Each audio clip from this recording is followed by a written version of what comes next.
O Cafezinho. Vamos tomar um café logo cedo com os principais fatos políticos da região, num bate-papo descontraído sobre política, regado a um bom café. Muito bom dia para você, Laís Florencio, e também bom dia ao Rodrigo Miranda e, é claro, ao nosso ouvinte que está acompanhando aí nesta quarta-feira o Jornal da Cidade. De 0 a 9, essa é a chance do presidente Jair Bolsonaro ir para o PP e disputar a reeleição no ano que vem. Essa informação foi confirmada ontem, pelo deputado André Fufuca, que assumiu aí o partido desde a indicação do Ciro Nogueira para ser ministro do governo do presidente Jair Bolsonaro. O que isso muda?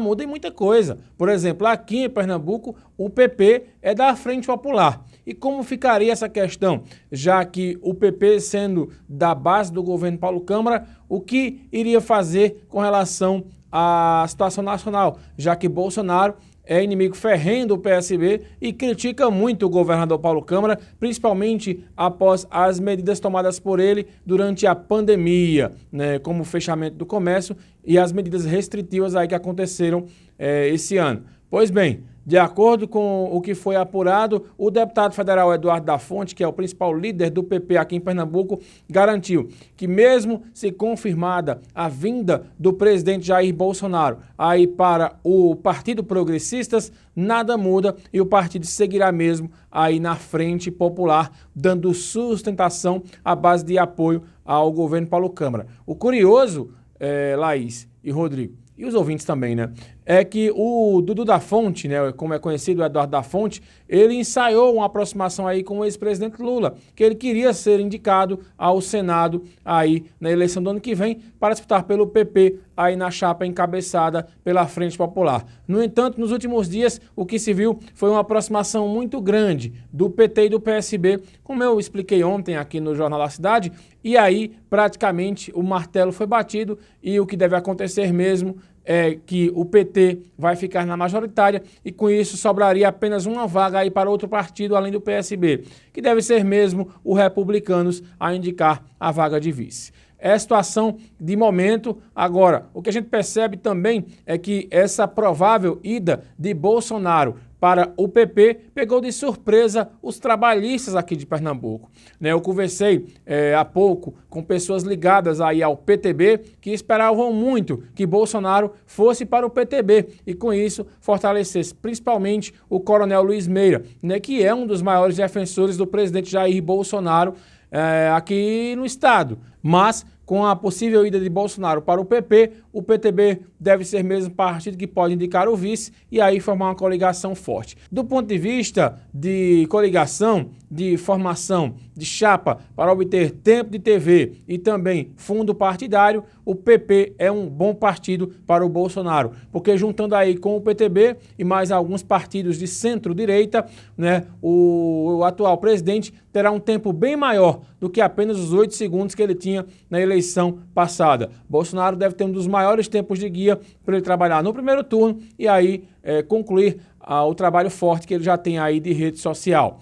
Com relação a Pernambuco, repito, o PP hoje é o segundo partido com maior número de deputados estaduais aqui no estado e também com alguns deputados federais. Com relação à bancada estadual, ela é basicamente formada por deputados evangélicos. Entre eles, o deputado Eric Lessa, que é aqui de Caruaru, foi bem votado na cidade. O curioso também é que todos esses deputados aí estão no PP, eles têm um discurso mais alinhado com o presidente da República, embora poucos se declaram aí aliados bolsonaristas, mas todos praticamente votaram no presidente Bolsonaro na eleição de 2018, como foi o caso do próprio Lessa. Também o pastor Clayton Collins, só para citar esses dois aí, mas a bancada do PP é uma bancada muito grande e aí vê com bons olhos, digamos assim, a ida do Bolsonaro para o partido. O martelo ainda não foi batido definitivamente, mas como eu disse aí o deputado Fufuca, de 0 a 9, de 0 a 10, Bolsonaro tem aí 9 chances de ir para o PP e aí muda essa estratégia que todo mundo achando que ele ia para o PTB, mas não, ele consegue atrair aí um partido. A oposição criticou Bolsonaro, dizendo que ele estava indo para o Centrão, mas na verdade Bolsonaro sempre esteve ligado aí com os deputados do Centrão e também com os deputados do centro-direita aqui no Brasil e ele acaba fortalecendo essa situação. O que chama a atenção, Rodrigo e Laís, é que desde o fim de semana passado, né, que o nome de Bolsonaro voltou a ficar em evidência no Brasil, porque todo mundo esperava que as manifestações contra ele fossem gigantescas e isso não aconteceu. O que a gente viu foi pouca gente indo às ruas e aí levantou de novo aquela dúvida. Será que as pesquisas estão corretas e vão bater de acordo com os números ou Bolsonaro, com essa quantidade de gente que leva às ruas, seria o favorito à reeleição? Pesquisa reflete a situação de momento. Se a eleição fosse hoje, talvez o presidente Bolsonaro tivesse uma desvantagem, mas aliados petistas comentaram da boca do próprio ex-presidente Lula e também do ex-candidato derrotado à presidência em 2018, Fernando Haddad, que não descartam a possibilidade de uma reeleição de Bolsonaro, porque ainda falta um ano para a eleição do ano que vem e muita água vai rolar debaixo da ponte e sempre quem está no cargo é o favorito a ganhar a eleição. Rodrigo e Laís, eu volto daqui a pouco aqui no Manhã Cidade e a gente se encontra amanhã trazendo de novo as informações para vocês no Jornal da Cidade. Excelente quarta para vocês e até lá.